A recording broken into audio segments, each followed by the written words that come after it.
Hello and welcome back to English Today. And this is DVD 6 and the second DVD of your elementary level. And in this DVD, you will see another 3 episodes of our story, That's Life, followed by our special TV programs.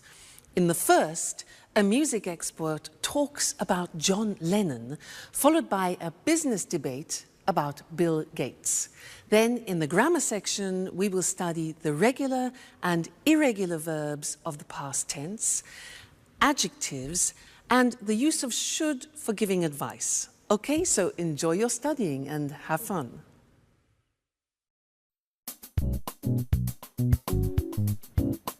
Hi, Jack.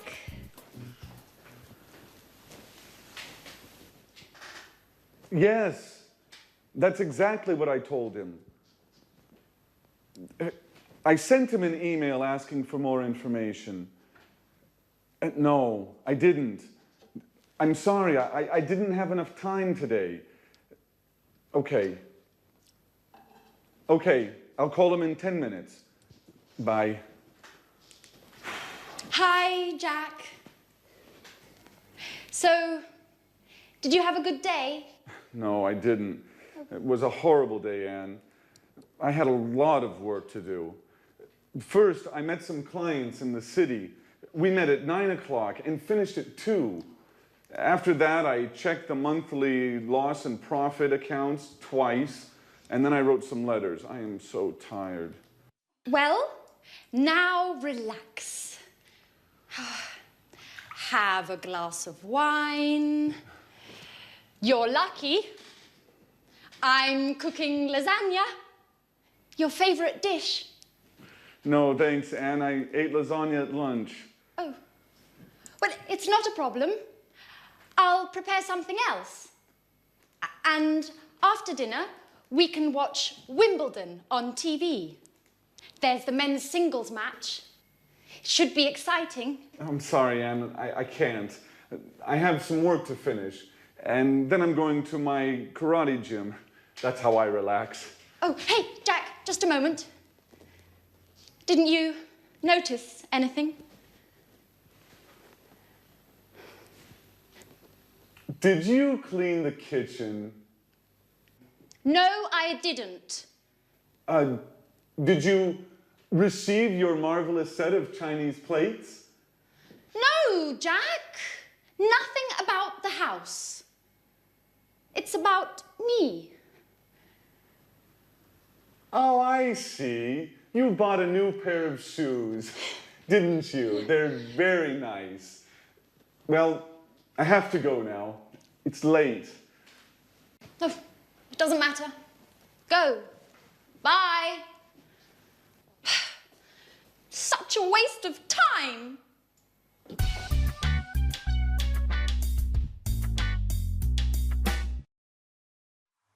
Hello and welcome to English Today, your live program where you can learn the English language. Now, did you see the last episode of That's Life?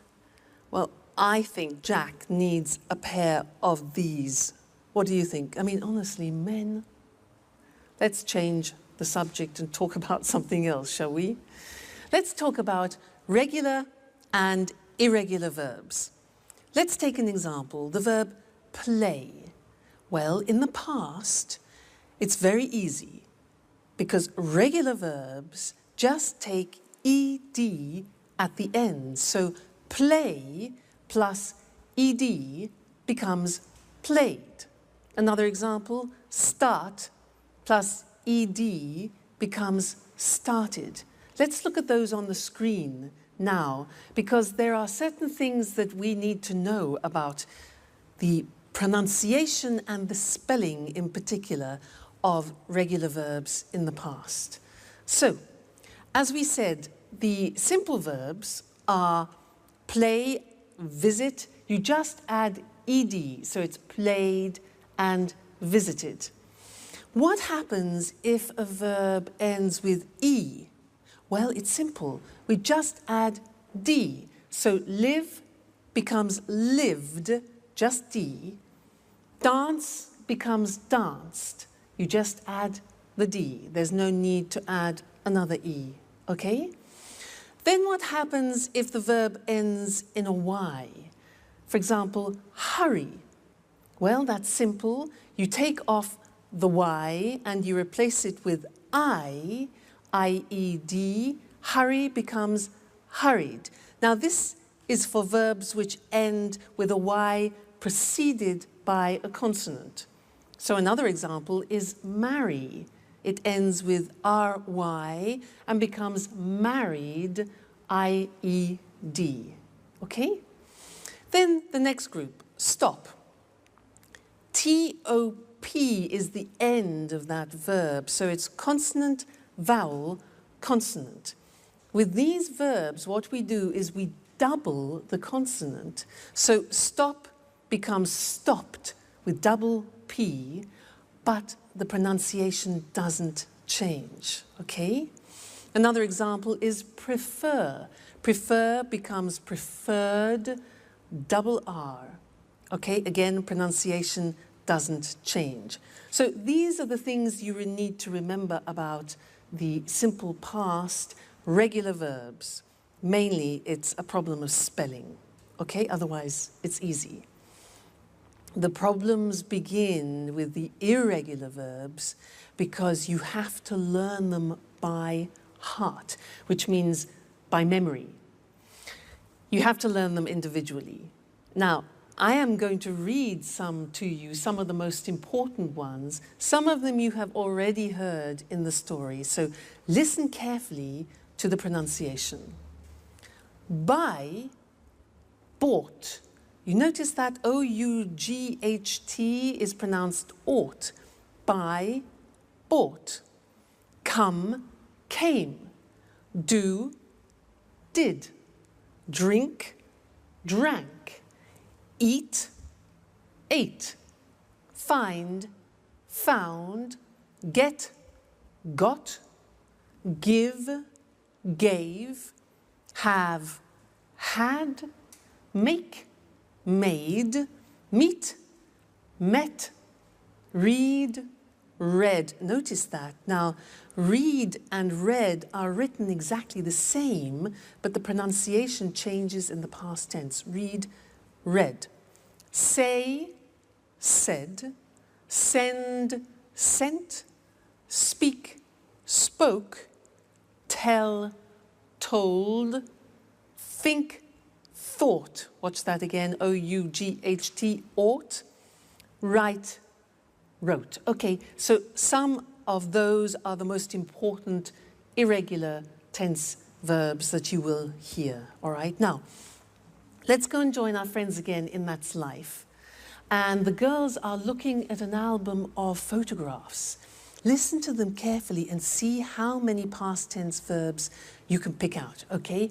And then we'll continue with our studying of it after. They're very important, these verbs. See you later. Bye.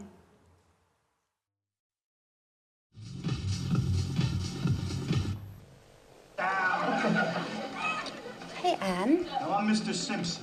Thanks a lot for the tip on the bookshop. Oh, my God. Anne, what's happening here? Makeup? Let me see. New hairstyle? New dress? You look great. At last, somebody noticed my change.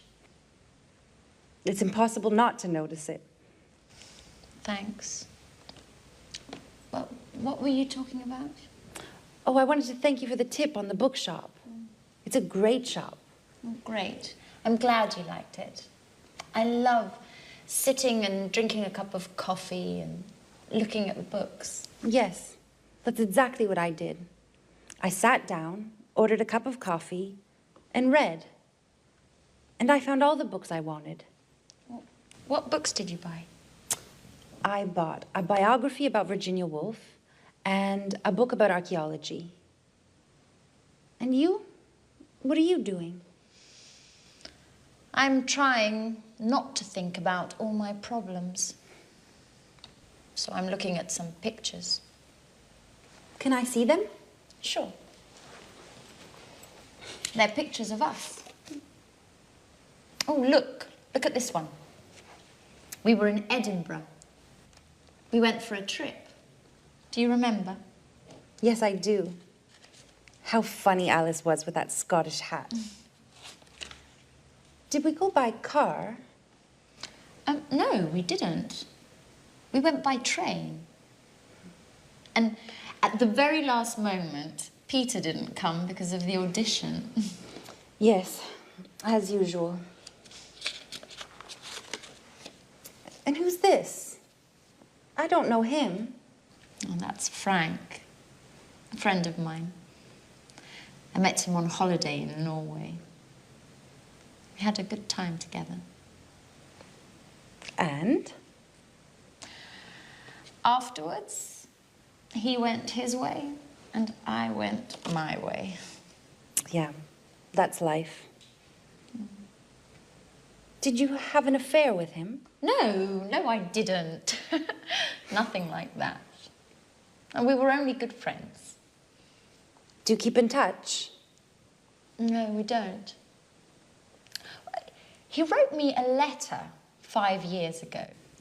He sent me an invitation to his wedding. Did you go? No, I didn't. Well, unfortunately, I had a lot of work and I couldn't get away. Hey, but this is Jack. How smart he looks in this picture. Yes, he does. Do you mind, Anne, if I keep this picture with me? I do mind. No way. I'm sorry, Sharon, but no. Why not? What do you care about it? And you? What do you care about it?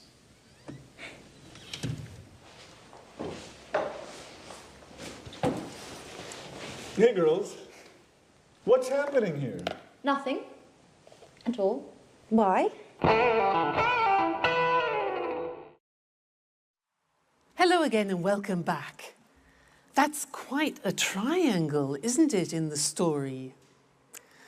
Now let's continue with the past tense and let's look at questions and negative forms.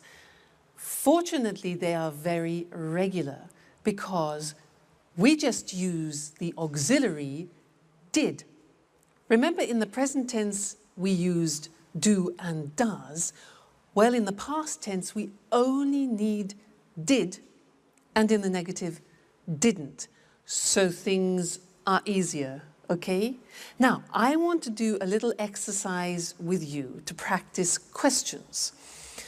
I will say a sentence in the positive form, and I want you to formulate the question. Let me give you an example. I say, I went out last night. Went, the simple past of go. Exactly. So the question is, where did you go? All right, now I want you to practice to formulate the questions. Next example. I saw a good film. I saw a good film. What film? All right, did you see? Very good. See, saw. Very good. After we went to a pizza place. After we went to a pizza place. Where? Yeah, exactly. Where did we go? The infinitive went, go. Okay, where did we go? Next one. I had a Four Seasons pizza. I had a Four Seasons pizza. Question, what type of pizza did you have? Exactly. Have is the infinitive of the past tense had. Great. Next one. We drank some beer. We drank some beer. What good did you drink? What did you drink? Great. Next one. We talked about the film. We talked regular about the film. What? What did you talk about? So it's a regular verb. We take off the ed, the infinitive, talk. What did we talk about? Great. Next one. We left the restaurant at 11:30. We left the restaurant. What time did you leave? Very good. Leave is the infinitive of left. What time did you leave the restaurant? And the last one, be careful here. It was very good. It was very good. What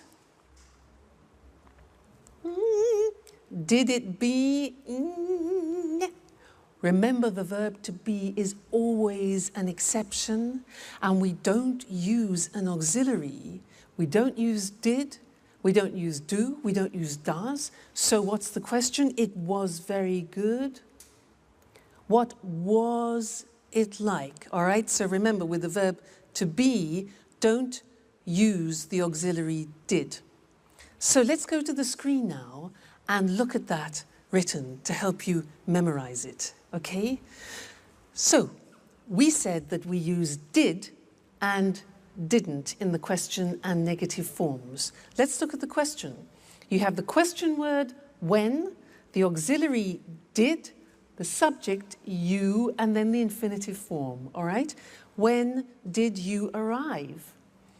Who did she or he see? How did it happen? Why did we sell it? Okay, always did. With I, you, he, she, it, we, you, they. And where did they go last week? All right, so it's not difficult. Now the negative, well, we take did not and we abbreviate it to didn't, and we say, I didn't see them last month, you didn't hear me, he or she didn't visit him last week, it didn't rain last month, we didn't buy the house, they didn't go to the party yesterday. So again, didn't with all the forms, I, you, he, she, it, we, you, they, all right? So now you know the positive form, the question form, and the negative form of the simple past tense, which means you can have some fantastic conversations with any of your English or American friends. All right, so keep listening for that, and we'll keep talking about it in the future lessons. So take care until then. See you soon. Bye.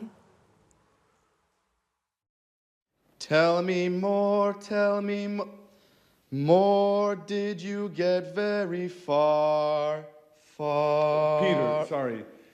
Could you stop singing? I can't read. Sorry, Jack. What are you reading? It's a book about inventions. Really?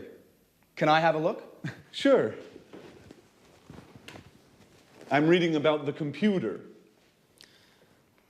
Oh, Jack. You have a serious problem. You work hard all day long, and then you spend your spare time reading about computers. Well, the same applies to you, with music, I mean. Are you crazy?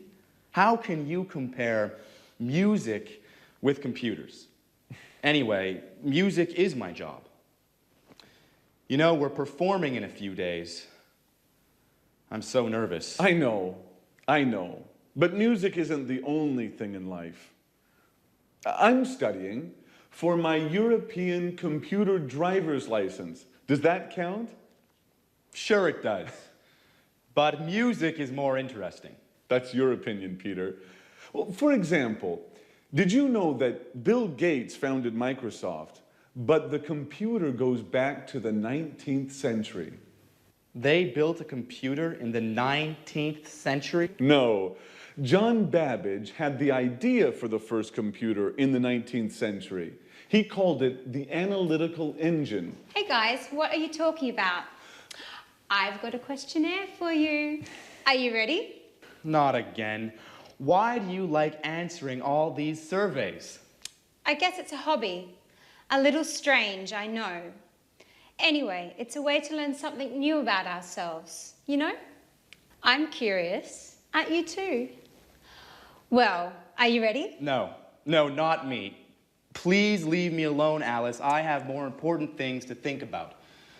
Bye-bye. Jack? Okay.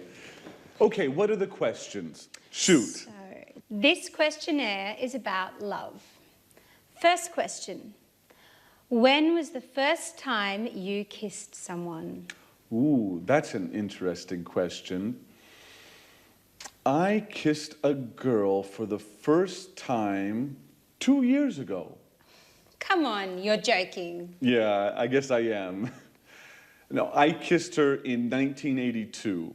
How did you know it was 1982? I remember it well. I met her during the summer holiday. I was riding my bicycle, and when I saw her, I fell off. She was so beautiful. Did you kiss her immediately? No, it took me a long time. She gave me a kiss for my birthday in January. Interesting. Very interesting. Next question. Saved by the Bell. Just a moment, let me answer that. Welcome back again. It's good to see you. Now, I have one more thing to tell you about the simple past tense, and it's all related to pronunciation, the pronunciation of the regular verbs. Now, it's unusual, but we have 3 different ways of pronouncing the verbs in the regular, in the past. So we need to look at the screen and study those together. It's quite interesting. Let's take the first group. Look at the verbs. Watch, dance, laugh, wash, and walk. Now, if you notice, those verbs end with a hard sound. Watch, dance, laugh, wash. Okay, those are hard sounds. Now, when we add the ed, what happens is the pronunciation becomes T. We don't say watched, we eliminate the E and we say watched. Okay, interesting, hey? So look at that. Watched, danced, eliminate the E, pronounce the T. Danced, laughed, washed, and walked. Okay? Now, the temptation is to say watched, danced, laughed, washed, but we eliminate the E and we add T, okay? Watched, danced. Good. The next group, listen to the verbs. Play, clean, study, close, snow. Now, the pronunciation at the end of those verbs is soft, not like walk, which is hard, it's soft. Play, clean, study, close, snow. So, the pronunciation of ed becomes D. It becomes played. Again, we eliminate the E, we say played, cleaned, studied, closed, snowed. Okay, not snowed, closed, studied, but studied, closed, snowed. All right, so first group with a T, second group with a D, and the last group is actually easy. If a verb ends with a T or a D, then the pronunciation of ed becomes id. And in fact, it's impossible to pronounce it any other way. Take an example, start. It becomes started. Started, not started, started, okay? So, want becomes wanted, start becomes started, land, landed, paint, painted. All right, so those are the 3 groups of pronunciation. Just keep practicing them and they'll soon become automatic for you. Don't worry too much. And also, when you're listening to our friends in That's Life, try and pick the pronunciation out. All right? Great. I'll see you again in the next lesson. Bye. Hello? Yes, just a moment. Alice, it's for you. Tom on the phone. Oh, no, Jack, can you tell him I'm out, please? No, Alice, I told him you're at home.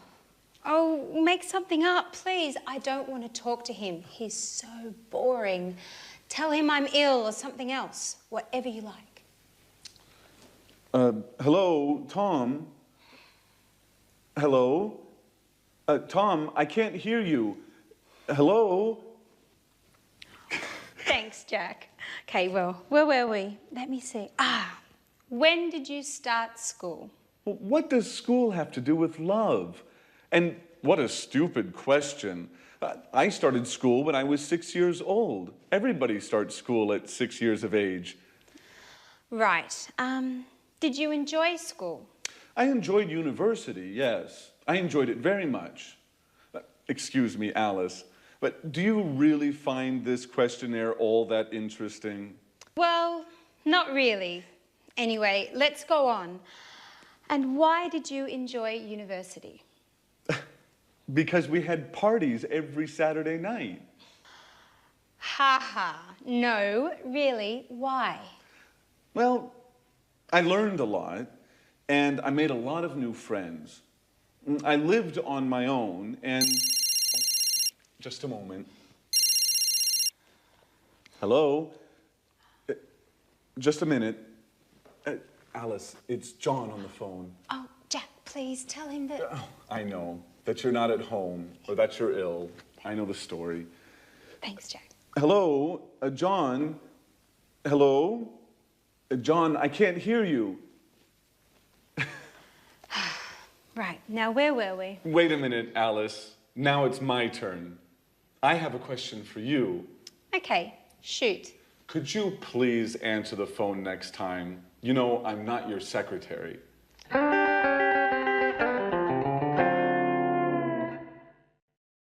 Hi again, and welcome back to your live English language learning program.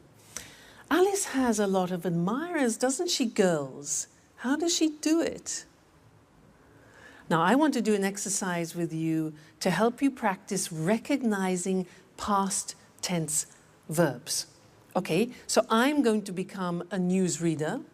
I'm going to read you the 9 o'clock news in English, and I will use about 22 verbs in the past.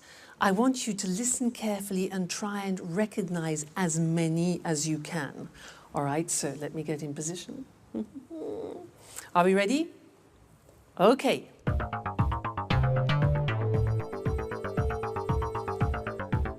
Good evening, and here's the 9 o'clock news. Yesterday, 10,000 people left their workplace and went into the streets of London to protest against the government's new labour law. The police sent out special forces to control the crowds and arrested 15 people. A Bengali tiger escaped from London Zoo yesterday morning. It went to Covent Garden and drank and ate everything in its path. The zookeepers found it in the garden of a pub and took it safely back to the zoo. Prince Charles had an accident yesterday playing polo. They took him into the hospital in Scotland where they did a minor operation on his leg. When he spoke to the press this morning, he said that he felt fine. And now rugby. This afternoon, England played Italy at Twickenham and Italy lost by 3 points. The Italian captain broke his leg. The English captain said the game was close and that the Italians played very well. That's all from me. Good night. So, how many verbs did you get? 10, 15, 20, 22? All right, let's go and check them on the board now, together. So, we started with, good evening, here's the 9 o'clock news. Yesterday, 10,000 people left their workplace. Left is the past tense of leave. Good. And went into the streets of London, went, past tense of go. Right. To protest against the government's new labour law. Then, the police sent out special forces, sent, past tense of send, to control the crowds, and arrested, which is the past tense of arrest, it's a regular verb. Arrested 15 people, okay? How many so far? Okay. A Bengali tiger escaped from London, regular verb, escaped from escape. It went to Covent Garden Market, went, past tense of go, and drank and ate. Drank, past tense of drink, ate, past tense of eat. The zookeepers found it in the garden of a pub, found, past tense of find, good, and took it safely back. Took, difficult, took, past tense of take, took, okay. Prince Charles had an accident. Had is the past tense of have. They took him, you know, past tense of take, to a hospital in Scotland where they did a minor operation. Did, past tense of do, yeah. When he spoke to the press, spoke is the past tense of speak. He said, past tense of say, that he felt fine. Felt, past tense of feel. Great. Rugby. This afternoon, England played, past tense of play, Italy at Twickenham, and Italy lost. Lost is the past tense of lose, okay, lose. The Italian captain broke his leg, broke, past tense of break. The English captain said, past tense of say, we saw. The game was close. Was is the past tense of yeah, the verb to be. And that the Italians played very well. Play, a regular verb, past tense of play, played. Okay? Well done. How many did you get? 22? 20? 18? 19? I know it's difficult at the beginning. And in fact, that is often one of the most difficult things, is recognizing English pronunciation. That's why it's very important for you to learn good pronunciation at the beginning, because it will really help your comprehension. So, take care, and I'll see you in the next lesson for more practice. Bye.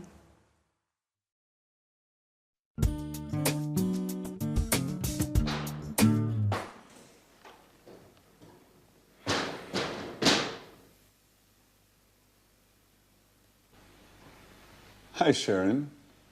What's up? Hi, Jack. I'm okay. Don't worry, everything is just fine. Really? I don't think so.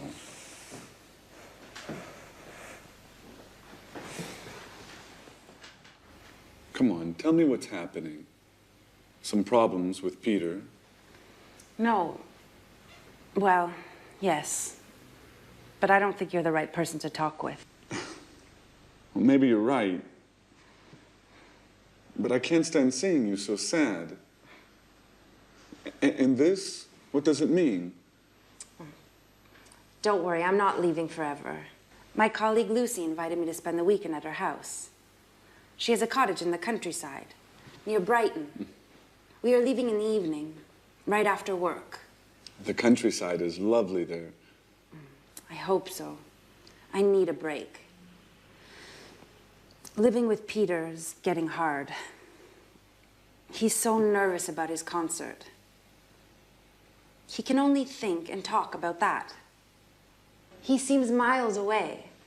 And as for his music, he's excessive. He goes on singing all day long. He doesn't speak with me anymore. He sings with me. Sharon, can you pass me the salt, please? I like it when you smile. I think a weekend in the countryside is exactly what you need. I didn't know you liked the country so much. Are you joking? I love the countryside. It's so quiet and relaxing. A lot of people think it's boring. Well, they don't know what they're missing. What, Jack? Are you using cliches now? Like the countryside is safe and the city is dangerous. Or the country is clean and the city is dirty. And don't forget the country is cheap, too. Yes, there's that too. The city is very expensive. Just think how much the rent is for this apartment. Don't remind me. I have to pay mine tomorrow morning. Well, Jack, it was good talking with you. You make me laugh. Sometimes I think about us. About how we were together once. We are a wonderful couple. Don't forget it. All right.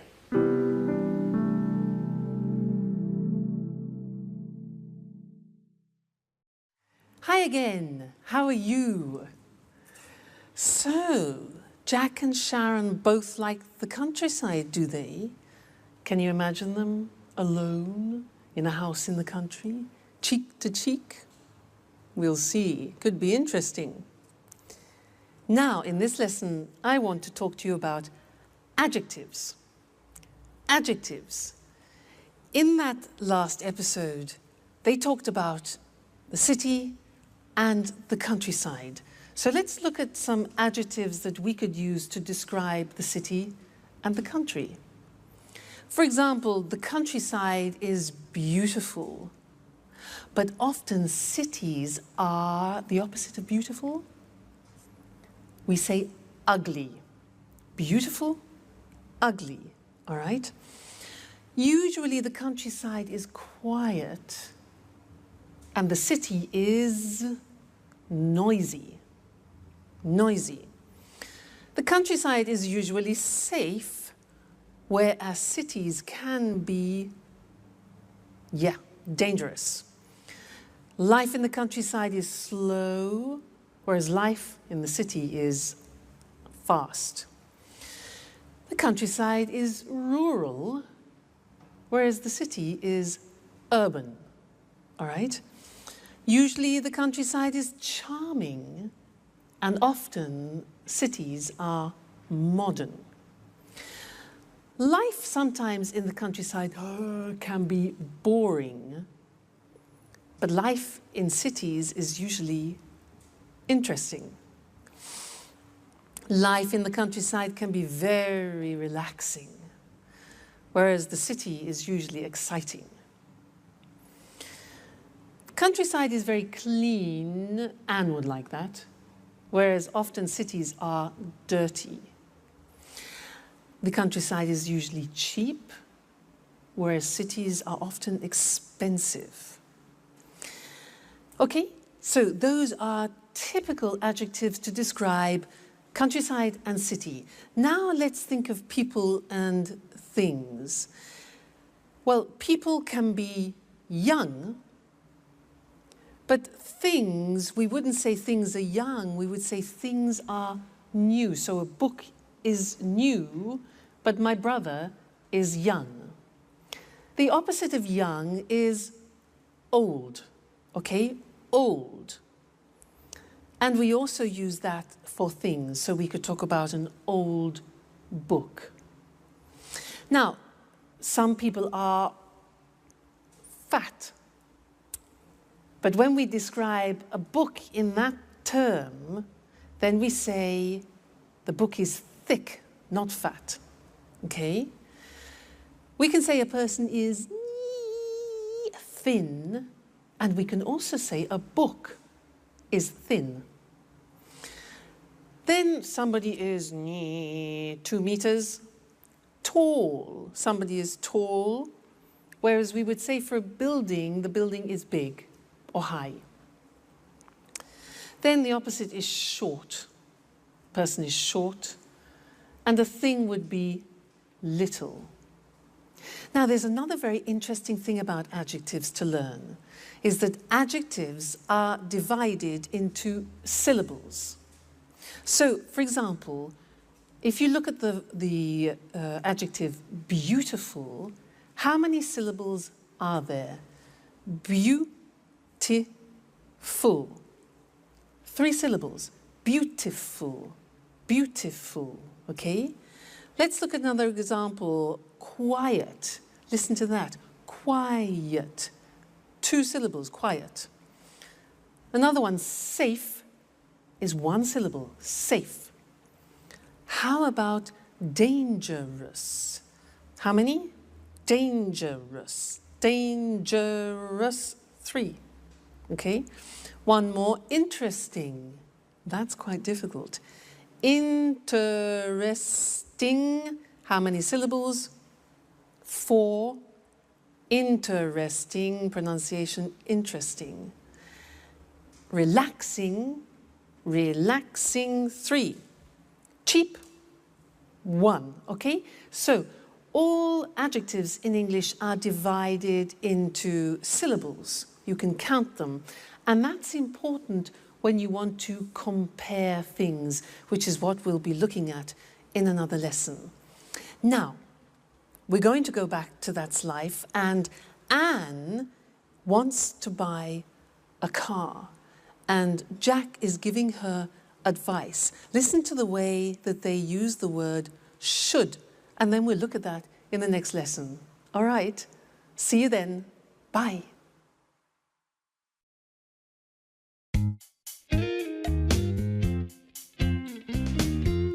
Oh, hi, Jack. Do you have a moment? I always have time for you, Anne. Can I ask you a question? Sure. How can I help you? Well, I need your advice. I want to buy a new car. Ah, you should buy a fast, expensive sports car. Come on. I can't afford a sports car. My car's old. It's too big. And it's difficult to drive. Very good reasons to buy a new car.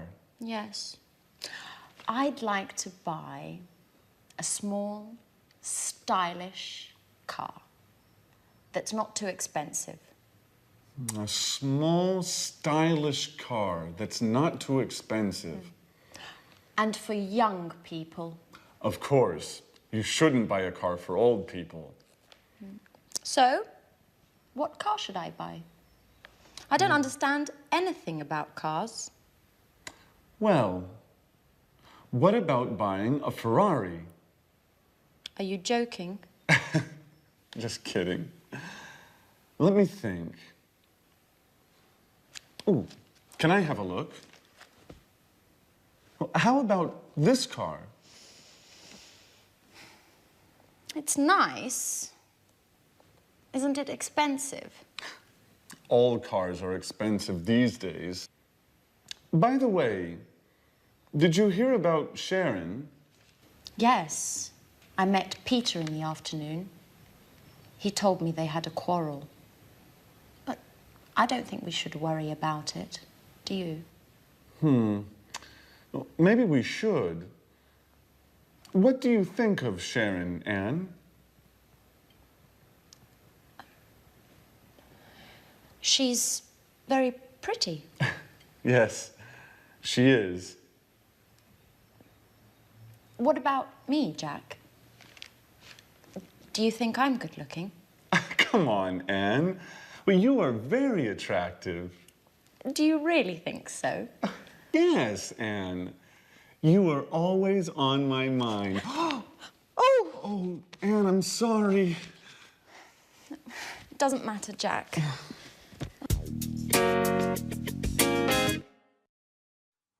Hello again and welcome back. Did you hear what Jack said to Anne?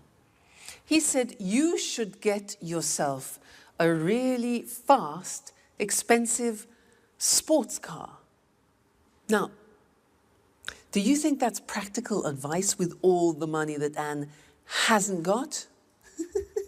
Well, he did say one thing which is useful. He used should. And that's what we're going to study now, the use of should. Because we use should in English when you want to give advice to someone. So if I say to you, for example, oh, I've got a terrible headache, then you give me advice. And you could say, for example, well, you should take an aspirin. Should, written S-H-O-U-L-D. Very easy, because we say, I should, you should, he should, it should, she should, we should, they should. Fantastic. It never changes. So should plus the infinitive. Now, I want to do something with you. I'll say something, and I want you to give me some advice. All right? So, for example, I say, oh, God, I'm really tired. I'm really tired. Okay, yeah. You should go to bed. Or you should rest. Exactly. Next one. I'm getting fat. I'm getting fat. Yeah, exactly. You should eat less. Or the negative would be, you shouldn't eat so much. You shouldn't eat so much. Okay? Next one. Oh, my back really hurts. Ooh. Exactly. You should see a doctor, or you should go to a chiropractor, for example. Great. Now, I don't speak English very well. I don't speak English very well. Yes, exactly. You should watch English Today all the time. All right? Fantastic. So that's the form should for suggestions. Let's look at them now on the screen, just to consolidate that. So, should. In the positive form, the examples are, you should take a rest. She should take an aspirin. They should see a doctor. He should stop eating sweets. And I should study English every day. Okay, so the form is should plus the infinitive without to. The negative, she shouldn't, look at the pronunciation, shouldn't work so much. I shouldn't go to bed so late. You shouldn't go to that film. He shouldn't smoke so much. All right? The question when you're asking for advice is simple. You put should first and then the subject. So the examples are, should I see a dentist? What should I do? And should we practice English every day? Yes, we should. Okay, good. So that is the language that you can use whenever you want to give advice to somebody in English. Should plus the infinitive. So should you come and see me every day? Yes, you should. Okay, and you should come to the next lesson. So I'll see you there. Take care. Bye. Hello, hello, and welcome to Music World. And welcome to Tony Moore, our music expert. In this week's edition, we want to celebrate the life of a great musician from Liverpool.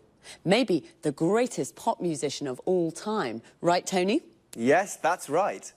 And of course, we're talking about John Lennon. Yes, John Lennon, a famous singer and songwriter, but also sometimes a controversial figure. OK, Tony, let's look at the important moments of his short but very successful career. Well, John was born on October the 9th, 1940, in Liverpool. He had a difficult childhood. His parents separated, and John lived with his aunt, Mimi. She was very, very strict, and she didn't like John spending all his time playing the guitar. So John had a difficult childhood. And what about the Beatles? When did this amazing pop group start playing together? In 1958, John met Paul McCartney at art school in Liverpool. This was the beginning of their musical journey together. Shortly afterwards, George Harrison joined them. At the beginning, the band was called the Quarrymen, but in 1959, they changed the name to the Beatles. Interesting. Where did the band play? Well, in Liverpool, of course, at the Cavern Club. But they gave their first series of performances in Hamburg, at the Star Club, in the city's red light district. The Beatles were very happy and had lots of fun in Hamburg. It was here in Hamburg that they developed their look, and in particular their famous hairstyle. A hairstyle that suddenly became fashionable all over the world. Ah, that hairstyle. They were called mop tops, weren't they? Yes, that's right. What was their first #1 single? The single, Please Please Me. It was an immediate success and went to the top of the charts. That's right. Well, the four lads from Liverpool played together as the Beatles until 1970. Their last album was Abbey Road. Then the band broke up. To the disappointment of all their fans. And then, what did John do next? He started a successful solo career. Imagine and Plastic Ono Band were popular albums. Did John ever try to reunite the Beatles? Oh, no. His relationship with Yoko Ono became very, very important for him. John and Yoko started to get involved in politics. They began to spread a message of world peace. And when was he killed? John was killed on the 8th of December, 1980, outside his New York apartment in the Dakota Building. Who killed him? Mark David Chapman, a Beatles fan. And why? Well, he was crazy. He was mad. He said Lennon had betrayed the ideals of his generation. Yes, well, John was only 40 when he died, but he certainly isn't forgotten. No, he certainly isn't forgotten. Today there's a garden in Central Park called Strawberry Fields to remember John's life. It's near the Dakota Building. OK, so John Lennon. John Lennon, perhaps the greatest pop musician of all time. Thanks to our expert, Tony Moore. Thank you. Goodbye. Goodbye. See you again next week for another edition of Music World. Goodbye. The Beatles, what a band. A band is a group of musicians that play together. For example, a jazz band. When the band plays pop or rock music, we often say a pop group or a rock group. A musician is someone who plays music. There are jazz musicians, classical musicians, pop musicians. We say that someone plays music or plays a musical instrument. For example, John played the guitar. I play the piano. Do you play an instrument? A singer is also a musician. Their voice is their instrument. They sing. A musician plays music and a singer sings songs. John was also a songwriter. A songwriter is the person who writes a song. And the words of a song are called lyrics. The lyrics of John Lennon's songs are very beautiful. The Beatles recorded lots of albums. An album is a record or CD with 8 or more songs on it. A single is a record or CD with just one song. Often a single becomes very popular and we say that it goes to the top of the charts. The charts is the list of the most popular songs that week. So when a single goes to the top of the charts, it means that it's at the top of the list and very popular. When a song is #1 on the list, we call it a #1 single. Please Please Me was a #1 single. But bands also play live in front of an audience. We say they give a performance. So we can say, the Rolling Stones are playing in Rome tonight, or the Rolling Stones are giving a performance in Rome tonight. A performance can be just one song or piece of music, but when a band or singer plays lots of songs, we call it a concert. Unfortunately, some bands, like the Beatles, separate, and we say they break up. The Beatles broke up in 1970, and John Lennon started his solo career. A solo career is when a musician records songs alone, without the band.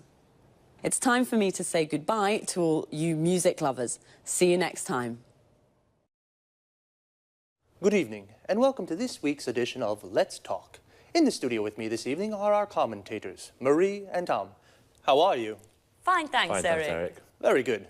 Today, let's talk. Let's talk about one of the world's most famous men in the world. I mean Bill Gates, the world's top businessman and the richest man in the world. I have a question. How did he become so successful? I can answer that question with one word. Windows, the most widely used computer operating system in the world. Yes, that's true. It's almost every computer in the world uses Windows. Let's go back in time a little. How did Bill Gates arrive at where he is today? Well, I'd say thanks to his business skills. At the end of the 80s, when he founded Microsoft, he understood where the computer industry was going. That's right. At that time, computers were very big, very expensive, and only large companies could use them. Gates understood that smaller, personal computers, the PCs we use today, were the future. Of course, he wanted all these PCs to use his software. So he understood 20 years ago how we use computers today. That's a good businessman. But of course you need more than intuition to become the world's top businessman. Yes, of course. To become the world's #1 businessman, you need an aggressive business philosophy. For example, from the beginning, Bill Gates did everything to stop the illegal copying of Microsoft programs. Until this time, people didn't buy software programs. They shared them freely or copied them. Bill Gates created the market for computer software. But that's not all. Bill Gates was very ambitious too. Do you know he wanted to be a millionaire by the age of 30? Yes, and he worked very, very hard. For many years, he only slept 6 hours a day. He was a real workaholic. So he also helped coffee producers too. I guess so. After he became a multi-millionaire with Windows, what did he do next? He turned his attention to the internet. Initially, he didn't think the internet was important. This was a business mistake. Microsoft developed Internet Explorer 4, and 3 years later, Microsoft won the browser war and destroyed its competitors. So today, almost every computer in the world uses a Microsoft program. That's right. Well, Bill Gates is a very, very successful businessman. Is there anything about him to make him likable or just a bit human? Well, his charity work, this is very important for him. Bill and his wife Melinda now work for the Bill and Melinda Gates Foundation. In 2000, Bill gave half his fortune to the foundation to fund charity work. This is fantastic. Bill Gates, a successful man with very good business skills, but with a big heart too. Well, today we have learned about one of the most important business leaders of our age. Thanks very much, Marie, and thank you, Tom. Goodbye. Thank you. Goodbye. Goodbye. And goodbye to you. And see you again soon for the next edition of Let's Talk. Well, Bill Gates is definitely the most famous businessman in the world, but I didn't know he was so generous. A businessman, or businesswoman, is a person who works for a company or for themselves, and they are always looking for ways to make money. To be a successful businessman, you need good business skills. In other words, good ideas to sell more and to make more money. Bill Gates has very good business skills. he founded Microsoft. To found a company means to start a company. And Bill Gates founded Microsoft because he knew where the computer market was going. What is the computer market? The people who buy computers. The people who buy a product are the market of that product. Bill Gates even created a market for computer software. To create a market for a product means you are the first person or company to sell that product. He also destroyed his competitors. Competitors are the people who sell the same product as you. Of course, to be so successful, Bill worked a lot. We say he was a workaholic. Workaholic comes from the word alcoholic, a person that drinks a lot of alcohol. And he became a multi-millionaire with his business philosophy. A multi-millionaire has lots of millions of euros or dollars. Someone who has 1 million is called a millionaire. A business philosophy is how someone wants to run a business. To run a business means to manage a business. Bill Gates runs his business very well. And not only, he gave half of his money to a foundation, which is an organization that funds charity work. To fund something means to give money to an activity. And charity work is when people work to help each other. So, very smart, but also very generous. I think I would be generous like Bill if I were a multi-millionaire too. See you soon.